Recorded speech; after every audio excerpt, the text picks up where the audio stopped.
शलाकया चक्षुरुन्मिलितं येन तस्मै श्रीगुरवे नमः। नमो विष्णुपादाय कृष्णप्रेष्ठाय भूतले श्रीमते भक्तिवेदान्तस्वामिनिति नामिने। नमस्ते सरस्वते देवे गौरवाणी प्रचारिणे निर्विशेषशून्यवादी पाश्चात्य देशतारिणे। जय श्री कृष्ण चैतन्य प्रभु नित्यानंद श्री अद्वैत गदाधर शिवासादि गौर भक्तवृंद। हरे कृष्णा कृष्णा कृष्णा हरे हरे, हरे Ram Ram Ram Hare Hare. Hare Krishna. We welcome everyone for today's reading program.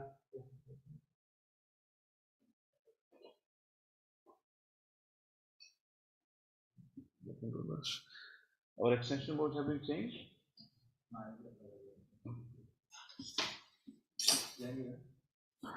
All right, we are reading from third chapter, verse number 26 onwards, right? Yeah. Na buddhi bhedam janayet ajnanam karma sanginam joshayat sarva karmani vidvan yukta samacharan. So as not to disturb the minds of ignorant men attached to the fruitive results of prescribed duties. A learned person should not induce them to stop work. Rather, by walking in the spirit of devotion, he should engage them in all sorts of activities for the gradual development of Krishna consciousness. Hare Purport.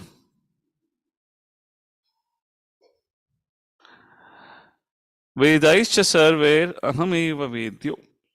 That is the end of all Vedic rituals. All rituals, all performances of sacrifice, and everything that is put into the Vedas, including all direction for material activities, are meant for understanding Krishna, who is the ultimate goal of life. But because the conditioned souls do not know anything beyond sense gratification, they study the Vedas to that end. But through fruitive activities and sense gratification, regulated by the Vedic rituals, one is gradually elevated to Krishna consciousness. Therefore, a realized soul in Krishna consciousness should not disturb others in their activities or understanding, but he should act by showing how the results of all work can be dedicated to the service of Krishna.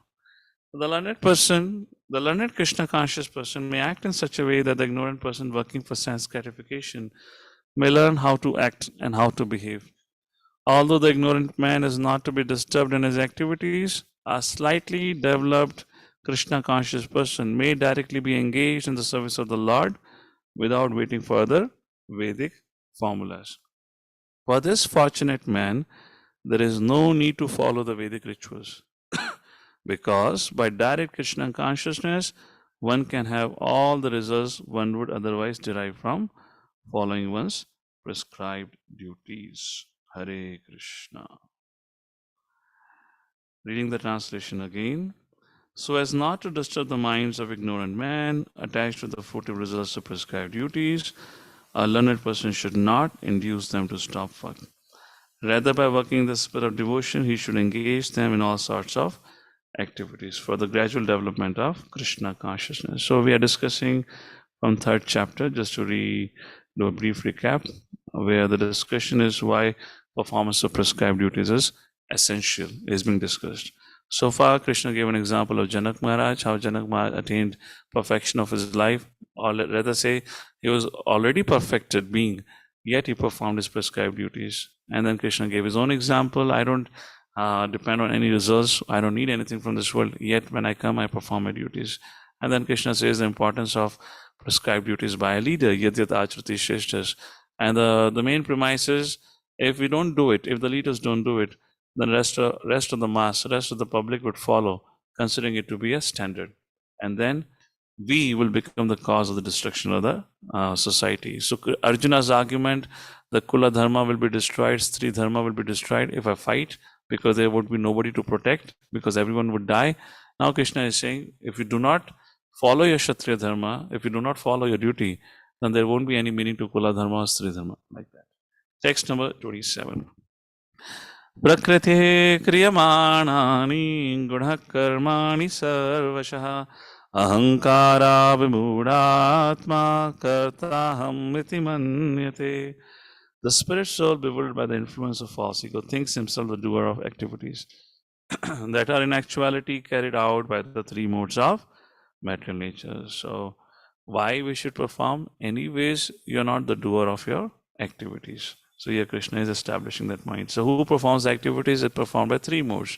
And three modes are under whose control?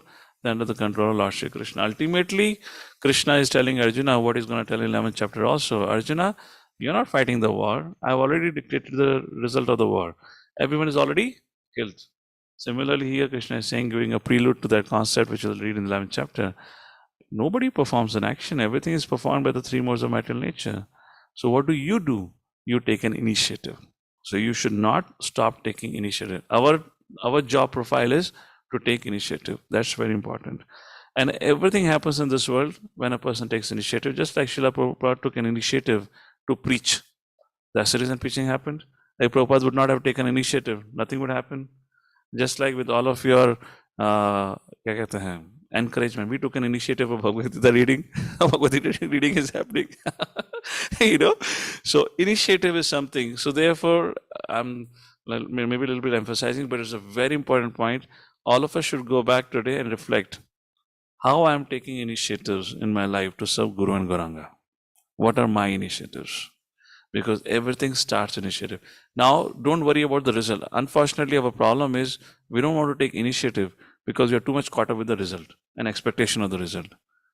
I want this result, I want this success, but in that hurry, we forget about taking initiative. Take initiative. Prabhupada took a simple initiative of writing some articles and publishing the bi-weekly BTG when he was a Grasta. It started from there. If you see the seed sowing program of ISKCON, the ISKCON stands on its literatures, the books.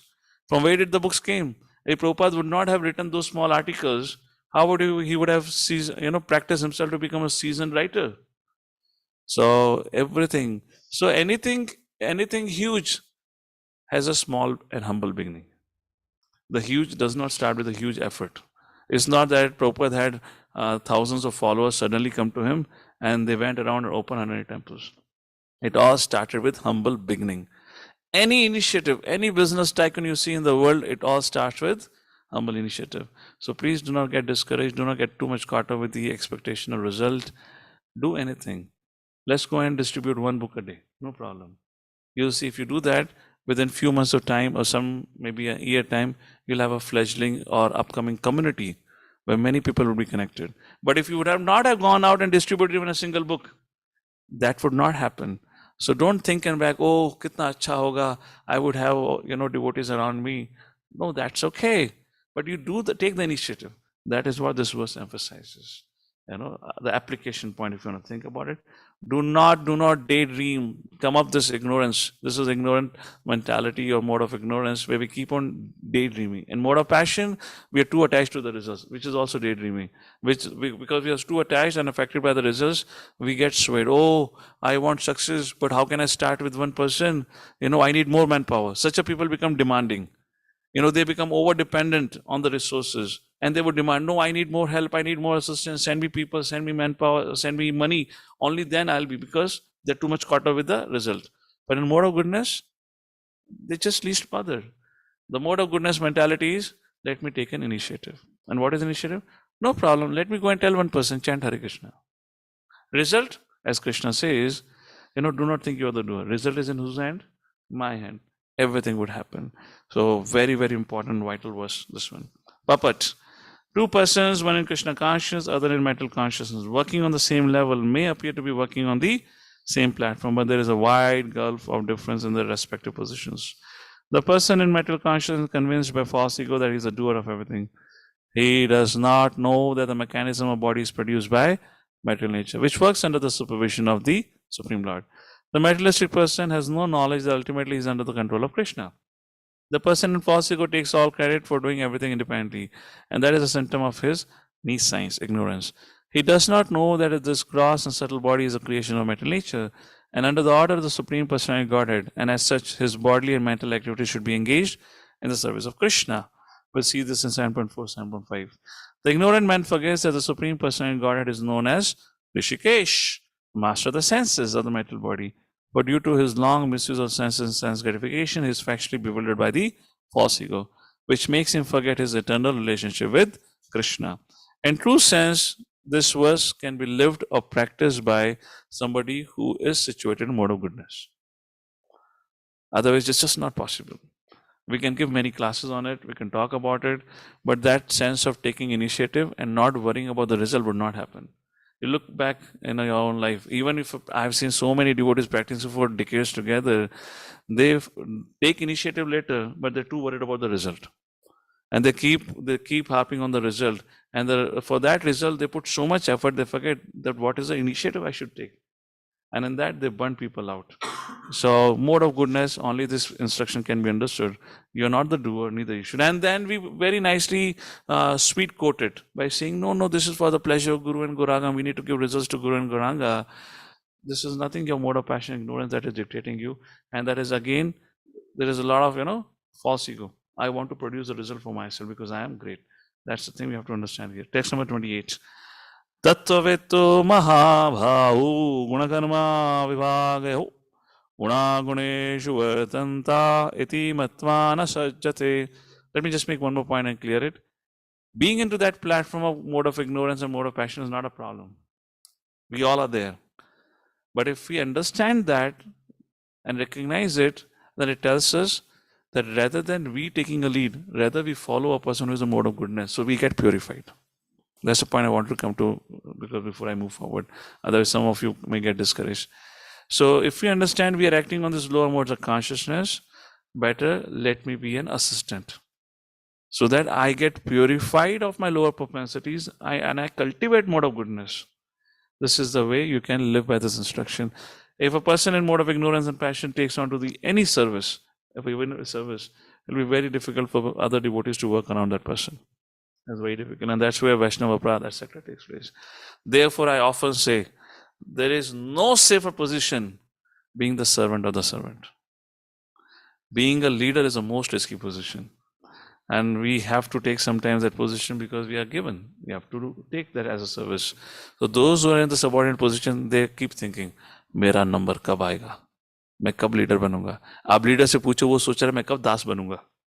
So, change of consciousness. Text number 28, translation.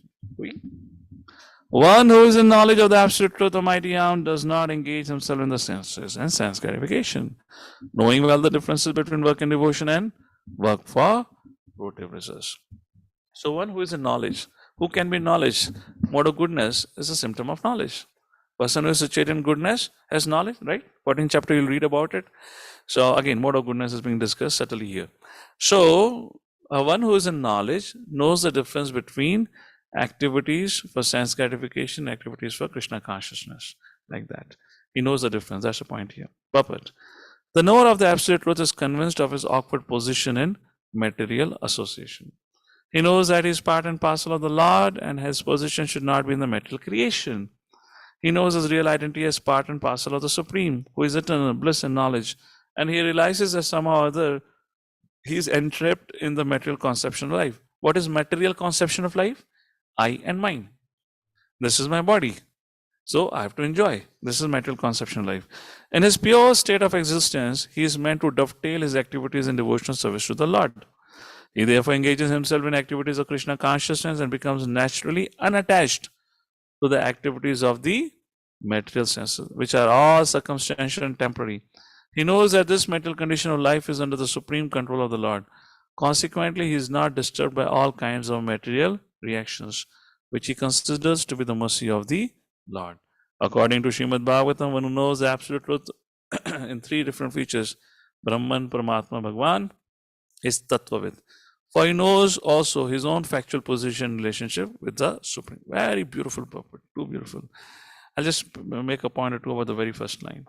The purport, the first line. The knower of the absolute truth is convinced of his awkward position in material association. What does it mean? The knower of the absolute truth is convinced of his awkward position, the material association. You know, he knows that he's not this body. He knows that eternal part and parcel as a Supreme Lord. Yet he has to follow social obligation, family obligation. He has to do work for the maintenance of the body. I mean, Arjuna is put in an awkward situation, right? He doesn't want to fight, but it's an awkward situation.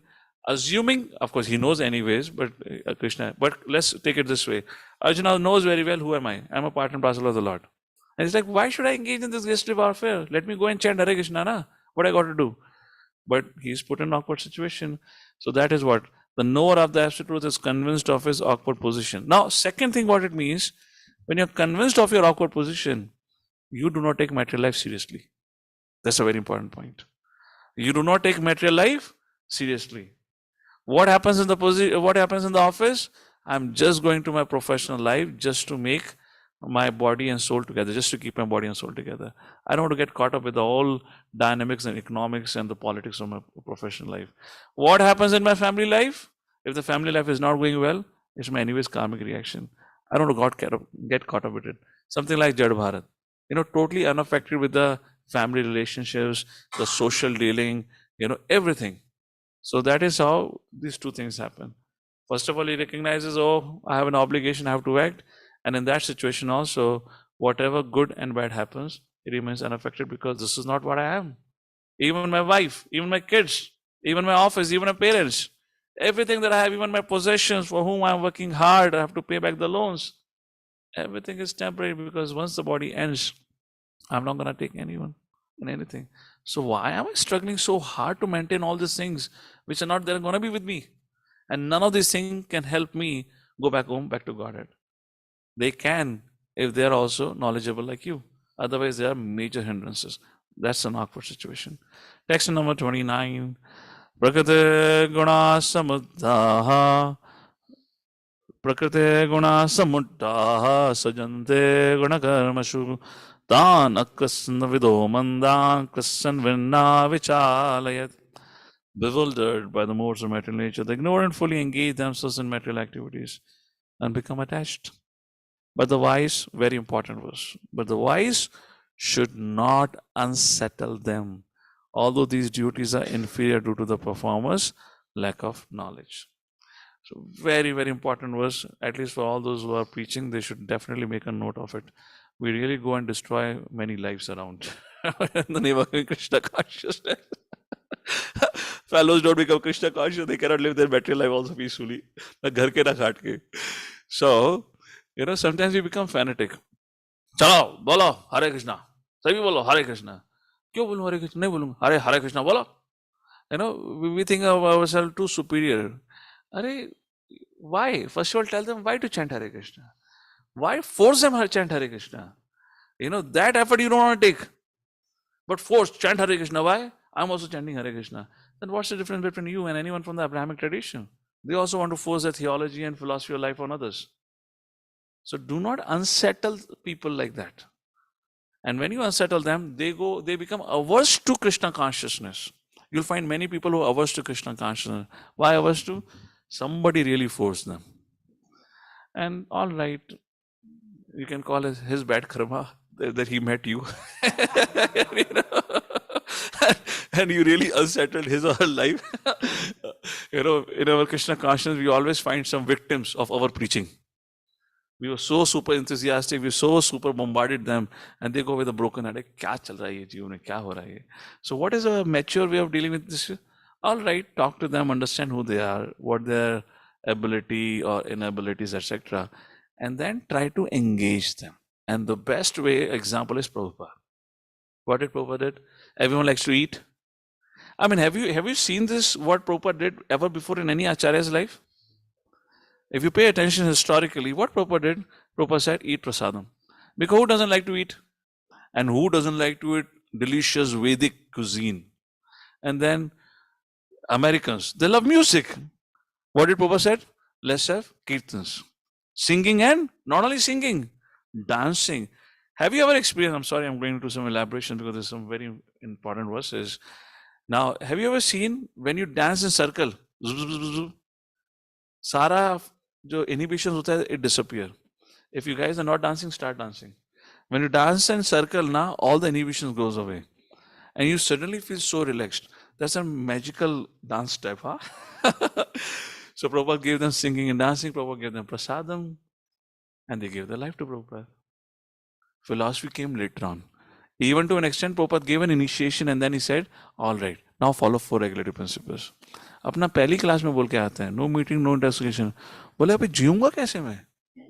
उसको सांस लेने की तो उसको छोड़ो. So that's the point here. Do not unsettle them, rather, engage them. And Prabhupada writes, although these duties which they are performing are inferior due to the performer's lack of knowledge, fine. He is doing karma kanda. At least karma kanda to kar raha hai. Be happy about it.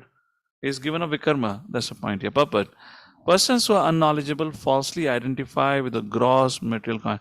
And the biggest victims of our fanatism is our family members. आपको Krishna conscious पालन करनी पड़ेगी. Do it. Of course, certain things you have to settle it out, but to push and pull is very, very immature actually. So, but persons who are unknowledgeable falsely identify with the gross material consciousness and are full of material designations. This body is gift of the material nature. One who is too much attached to the bodily consciousness is called manda, or a lazy person without understanding of spiritual.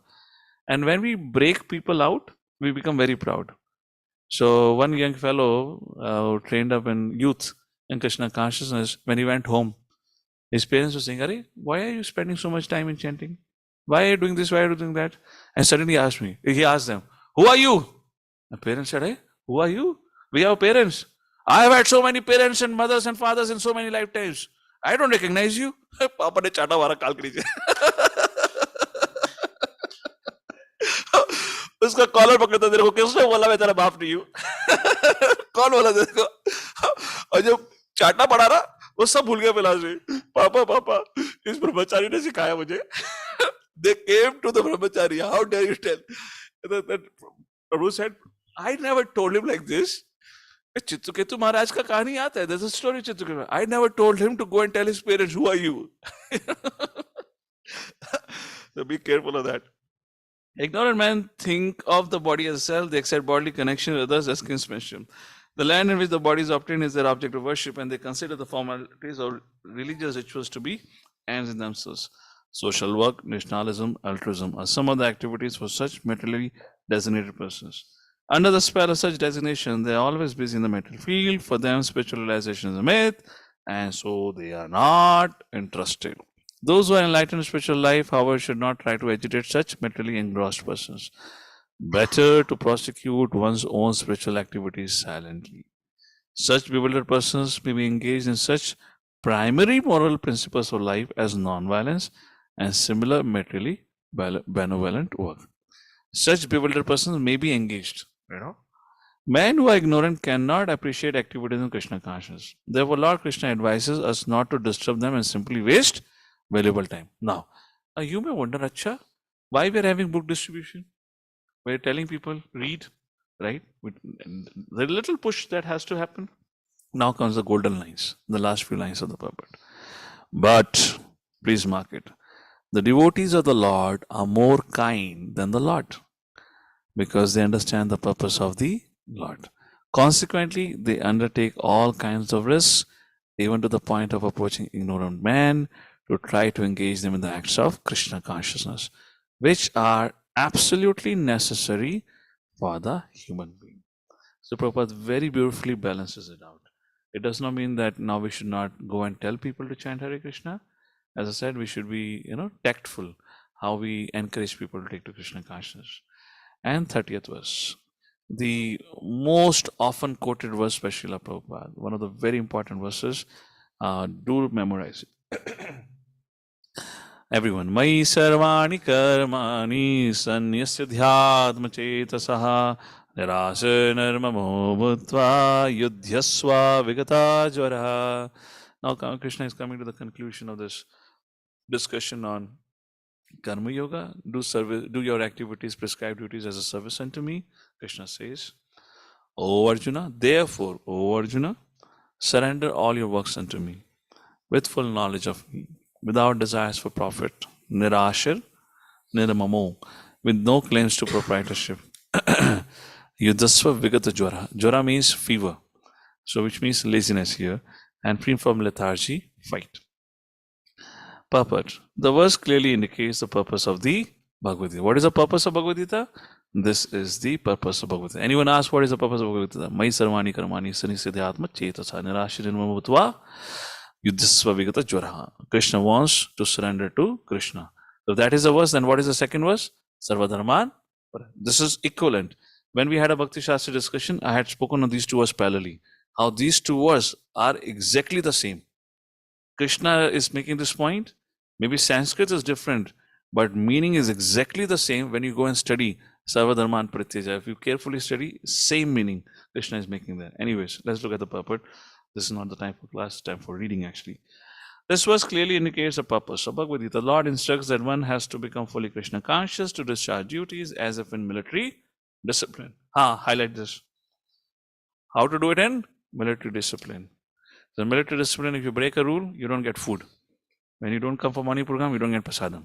Well, we don't follow that, but some follows, no problem. But that's the point. Such an injection may make things a little difficult. Nevertheless, duties must be carried out with dependence on Krishna, because that is constitutional position of the living entity. Prabhupada gives an example in Kanpur. Yeah, Kanpur. A Scindia family, I believe, from whom Prabhupada was in touch in those days to build a temple in America. So it's a family based out of Kanpur, very, very wealthy family. So they had a temple of Lord Shri Krishna. So Prabhupada was quoting in one of his discussions that he had met the grandmother, who was the eldest member of the family. And she had made a rule. And what was the rule? If the family members, all the family members do not come for the morning darshan of the Lord, I believe 5 a.m. was the time, then no prasadam for them. And from there, Prabhupada took up this rule in his ISKCON. If you don't come for the morning program, no prasadam. Something, she had a fine also, system of fine. Some fine, something was there. Prasadam of fine was there. They have to pay a fine, something. I guess Lakshmi was the thing that they have to give. Some Lakshmi has to give. In our case, our fellows are, serving Krishna. No Lakshmi is around. So they will fast. They'll fast. That was the thing Prabhupada brought in actually. The living entity cannot be happy independent of the cooperation of the Supreme Lord, because the eternal constituted position of the living entity is to become subordinate to the desires of the Lord. Arjuna was therefore ordered by Shri Krishna to fight as if the Lord were his military commander. One has to sacrifice everything for the goodwill of the Supreme Lord. Very important highlight, please. One has to sacrifice everything and at the same time discharge prescribed duties without claiming proprietorship. Arjuna did not have to consider the order of the Lord. He had only to execute his order. He did not have to consider. There was no thinking. What he was supposed to do? Follow. That is the point. The Supreme Lord is the soul of all souls. Therefore, one who depends solely and wholly on the Supreme Lord without personal consideration, or in the words, one is fully Krishna conscious, is called Adhyatma Chetas. Nirashi means one has to act on the order of the Master. One should not expect furtive results. The cashier may count millions of dollars for his employer, but does not claim a cent, for instance. Similarly, one has to realize that nothing in the world belongs to any individual person, but that everything belongs to the Supreme Lord. That is the real purport of Mai, unto me. And when one acts in such Krishna consciousness, certainly does not claim proprietorship over anything. Two things: when you understand everything belongs to the Lord, he does not claim proprietorship. And second thing, in practical action for all of us, when we are not conscious of the results, or when we don't worry about who gets the credit, then a wonderful things can manifest. There's a very famous proverb. His name is Bhakti Rasamrita Maharaj often quotes this. When we do not worry who gets the credit in the team, then wonderful things can manifest. But please understand, you will nonetheless get credit, because Guru and Gauranga always recognizes our devotional activity. We may not physically see them standing in front of them.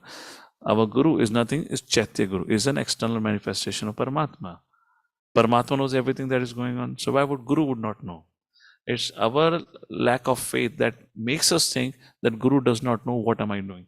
Therefore, many times we ask the question, oh, I'm doing so much service, but my Guru does not know. My Guru never pats my head. That does not mean you're having a service is itself a blessing of a Guru. You're having association rewarded itself is a blessing of Guru. You're able to chant Hare Krishna is already a blessing of Guru. If it was not there, you would not be practicing in a culture and environment which is entirely anti-Krishna conscious, which is entirely anti-spiritual activities. So how am I able to live Krishna conscious life day after day? That's the blessing of Guru and Gauranga. But yet, in our neophyte stage, we depend on a lot of external confirmations. And there we get caught. And when we depend too much on external confirmation, that's where the competition increases. Oh, I should excel. I should get the credit. Then Guru will recognize me and Guru will pat on my head. No. So of course, you can't avoid it in neophyte stage. But those who have been practicing, who wants to come to Madhyamadikai stage, they should be careful. Even if your mind dictates you to become competitive, come into the front, take a lead, push everyone aside, this and that, you should, no, this is not the right attitude. This is against Vaishnava culture. This is against Vaishnava etiquette. This is what we have to train ourselves like that. We are doing already. What else do we need? And when one acts in Krishna consciousness, certainly does not claim proprietorship. This consciousness is called nirmama. Nothing is mine. And if there is any reluctance to execute such a stern order, which is without consideration of so-called kinsmen in the body relationship, that reluctance should be thrown off. In this way, one may become vigata jvara. In this way, he will be able to give up his laziness. Without feverish mentality or lethargy. Jvara actually means fever, high temperature like that. Everyone, according to his quality and position, has a particular type of work to discharge, and all such duties may be discharged in Krishna consciousness, as described above. That will lead one to the path of liberation. For example, somebody may not have that skill set of engaging with people effectively. He may be good on one-on-one communication, but in public mass, he may not be that effective. Then should we become envious of somebody who is effective in that? Should we become insecure? Or should we focus on what are my strengths? Somebody are extremely good in cooking, management. Somebody are very good in organizing. Somebody are very happy just doing, setting up for the program. Should we focus on what I have? Or should I focus on what I don't have? Generally, we focus on what I don't have. Therefore, we become envious and competitive with others. And this is all neophyte mentalities. The good standing devotee would think, what is my strength? Let me do that. And if I'm engaged into it, that is Krishna's mercy. Even if I'm not engaged into it, let me do what my authorities ask me. And gradually, when they understand, when Krishna wills, I will do that. So here Arjuna, his strength was Kshatriya. Arjuna is thinking to become a sadhu. But Krishna is saying, no, this is your strength. This is your potential. Engage into it. Arjuna is saying, no, I want to become sadhu. Because he's somehow enamored by sadhu life. Why? Because he lived as a sadhu for 14 years. And one of the greatest examples for him is Yudhishthira Maharaj. And they were always in the association. Similarly, what we can do is what we don't want to focus. But we always focus and worried about what others are doing. And we keep on feeling insecure, inefficient. Oh, I can't do this, I can't do that. Every individual in this creation has been provided with certain abilities. We just have to focus and identify our core abilities. And if you're able to do that, you'll be the most happiest person. And this is the message of Lord Shri Krishna to Arjuna and through Arjuna to all of us. And I'm speaking particularly to the practicing devotees. Do not get caught up with these insecurities. Oh, somebody has become a social media phenomenon. He has millions of followers. Nobody listens to me. No problem. Go one-on-one. People listen to you. Why are you so much worried about it? Don't compete. And when we give up this inferior mentality, then you'll find Vaikuntha within the devotee association. Otherwise, same devotee association becomes very, very difficult to withstand. So problem is not with association, problem is with our mindset. So with that, we end here for today. We conclude with text number 30. After this discussion is very simple. Only lust. We'll discuss that when we catch up tomorrow onwards. Jagadguru Srila Prabhupada ki Srimad Bhagavad Gita ki jai. Thank you all for joining in. I have to quickly rush for another event, so I'll take a break. Hare Krishna.